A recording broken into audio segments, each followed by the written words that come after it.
नमस्ते। कभी सोचा है कि एक जेलीफिश और एक मकड़ी में या एक केंचुए और हम इंसानों में असल में फर्क क्या है?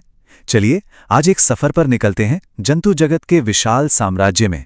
हम ये जानेंगे कि कैसे वैज्ञानिक लाखों प्रजातियों को उनकी बुनियादी शारीरिक बनावट यानी संघ के हिसाब से ग्रुप्स में बांटते हैं। तो तैयार हो जाइए जीवन के इस विशाल वृक्ष की कहानी के लिए। तो शुरुआत एक पहेली से करते हैं। एक स्पंज जो बस पानी छानता है, एक फीताकृमि जो एक परजीवी की तरह जीता है, और एक इंसान। इन तीनों में क्या एक जैसा हो सकता है? सुनने में ये किसी चुटकुले की शुरुआत जैसा लगता है ना, लेकिन इसका जवाब हमें जंतुओं के विकास की कहानी के बिल्कुल दिल में ले जाएगा। और हाँ, इसका जवाब शायद आपको हैरान कर दे।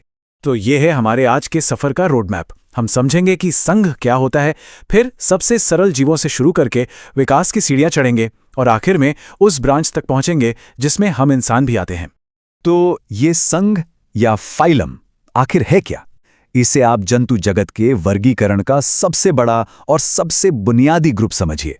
एक ही संघ के सभी जानवरों का जो बॉडी प्लान होता है, यानी शारीरिक बनावट का मूल ढांचा, वो एक जैसा होता है। सोचिए, ये एक आर्किटेक्चरल ब्लूप्रिंट की तरह है जो उनकी पूरी बनावट और उनके साझे विकासवादी इतिहास को तय करता है।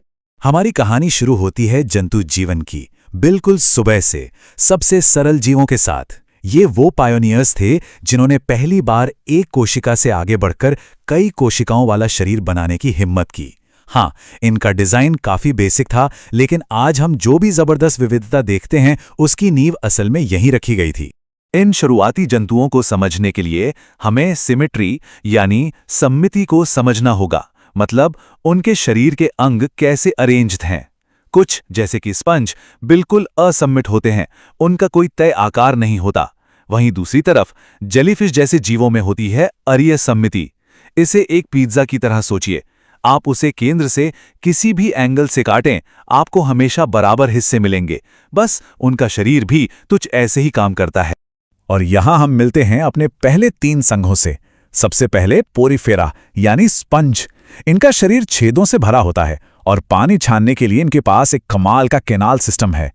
फिर आते हैं निडेरिया जैसे हाइड्रा और जेलीफिश जो अपने शिकार के लिए डंक मारने वाली कोशिकाओं से लैस होते हैं। और आखिर में तीनोफोरा या कॉमजली जो तैरने के लिए सीलिया की 8 कतारों का इस्तेमाल करते हैं। और हाँ, ये अंधेरे में चमक भी सकते हैं। और अब कहानी में एक जबरदस्त मोड़ आता है। इवोल्यूशन ने एक बहुत बड़ी छलांग लगाई, अरीय सममिति से द्विपार्श्वीय सममिति की ओर। इसका मतलब क्या हुआ? इसका मतलब ये कि पहली बार किसी जानवर के शरीर को सिर्फ एक ही प्लेन से 2 बराबर, बिल्कुल मिरर इमेज जैसे हिस्सों में बांटा जा सकता था, एक बायां और एक दायां हिस्सा। इस एक बदलाव ने वाकई सब कुछ बदल दिया। इसने एक सिर के विकास को मुमकिन बनाया, जिसका मतलब था कि जानवर अब एक तय दिशा में एक मकसद के साथ आगे बढ़ सकते थे। इसी के साथ शरीर में एक तीसरी टिश्यू लेयर भी विकसित हुई, जिसने इन जीवों को त्रिकोर की यानी ट्रिप्लोब्लास्टिक बना दिया। ये शारीरिक जटिलता की ओर एक बहुत बहुत बड़ा कदम था। और इस नए बॉडी प्लान के प्रणेता कौन थे? प्लैटीहेल्मिन्थीज यानी चपटे कृमि। जैसा कि नाम से ही जाहिर है, इनका शरीर चपटा होता है।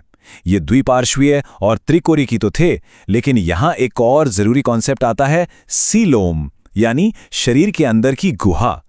इन कृमियों में ये गुहा थी ही नहीं, जो इनके चपटे होने की एक वजह भी है। इसीलिए इन्हें अगुहिक कहा जाता है।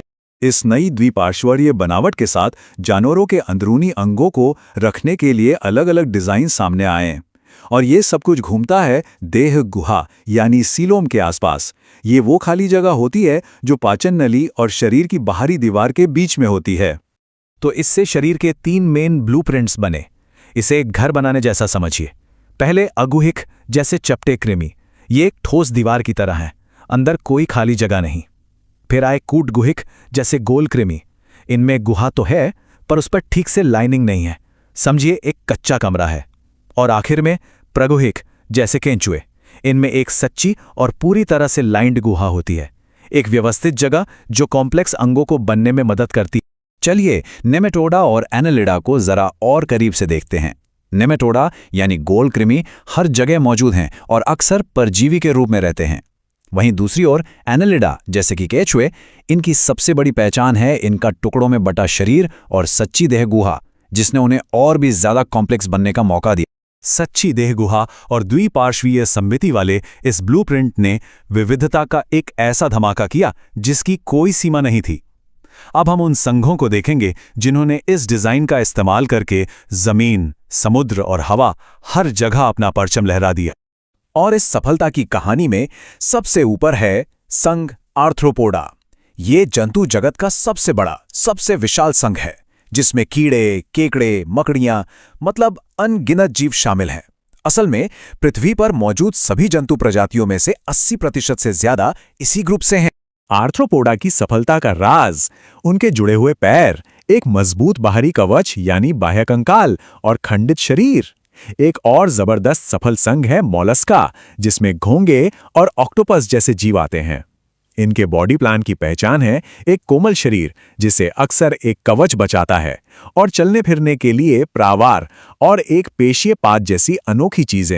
लेकिन एवोल्यूशन हमेशा सीधी लाइन में नहीं चलता। एकाइनोडर्मेटा जैसे कि स्टारफिश इसका एक हैरान करने वाला उदाहरण है। पता है, इनके लार्वा हमारी तरह द्विपार्श्वीय होते हैं, लेकिन जैसे ही ये बड़े होते हैं ये वापस अरीय सममिति में लौट जाते हैं। साथ ही इनके पास एक कमाल का जल संवहन तंत्र होता है, एक तरह का हाइड्रोलिक सिस्टम जो इन्हें चलने और शिकार पकड़ने में मदद करता है ना कमाल। अब हम कहानी के उस हिस्से में आ गए हैं जो सीधे हमसे जुड़ा है। ये कॉर्डेट्स की कहानी है, वो संघ जिसमें सभी कशेरुकी यानी वोटिब्रेट शामिल हैं, मछलियों से लेकर हम इंसानों तक।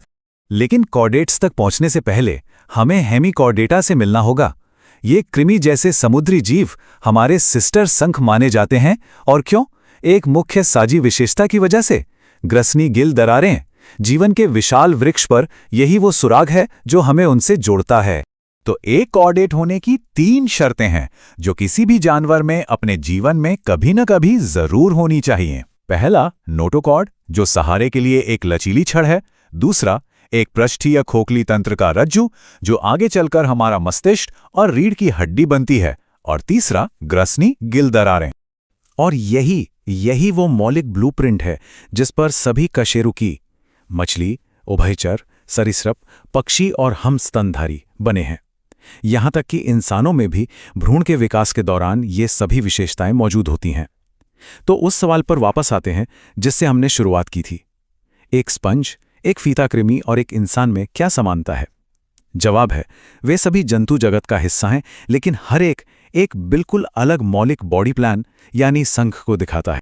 तो हमने 11 प्रमुख संघों का एक तेज सफर तय किया, सरल स्पंज से लेकर जटिल स्तनधारियों तक। हर एक बॉडी प्लान विकास का एक सफल प्रयोग है। तो अब सवाल यह है कि लाखों प्रजातियों के बीच कौन सा बॉडी प्लान सबसे प्रभावशाली लगता है? क्या ये आर्थ्रोपोडा की अविश्वसनीय अनुकूलन क्षमता है या फिर कॉर्डेट्स की जटिलता? इस पर सोचिएगा जरूर।